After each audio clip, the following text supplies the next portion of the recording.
চালতা কাটতেছি, চালতা স্পেশালিস্ট আমি। খুলনার বিখ্যাত চালতা স্পেশালিস্টের নাম শোনো নাই? না। এটা তো দুর্ভাগ্যজনক কথা হয়ে গেল।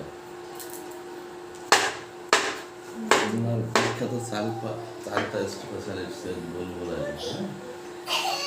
এই সৈয়দ চালতা চারিপাশে শুধু ঘুরতেই থাকবে। এটা সময় পেয়েছি, অনেক দিন ধরে এটা কাটা হচ্ছিল না।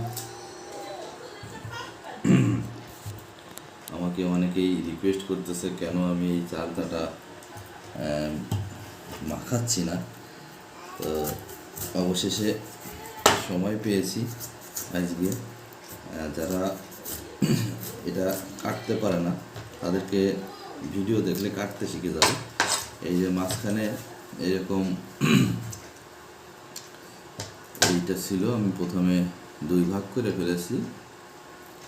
এইটা এই মাঝখানে ছিল, এটাকে এই মুখের দিকে ছুরি ঢুকিয়ে দিয়ে চাপ দিলেই এটা উঠে চলে আসে। তারপরে এটাকে ছুরি দিয়ে এইভাবে একটু প্রেশার দিয়ে দিয়ে চাপ দিলে খুব সুন্দর করে কেটে যাবে। অনেকেই চালটা কাটতে পারে না কারণ এটা অনেক শক্ত, এর বিভিন্ন লেয়ার আছে, আঁশ আছে, এই জন্য এটা। এদিকে কি করবে এখন তুমি? এটা আমরা চালতা মাখা খাবো প্লাস আচার বানাবো।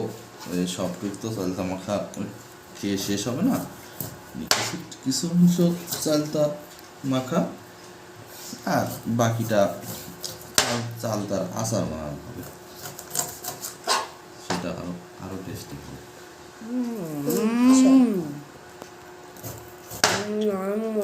ঠিক আছে, বানাও, তারপরে দেখি।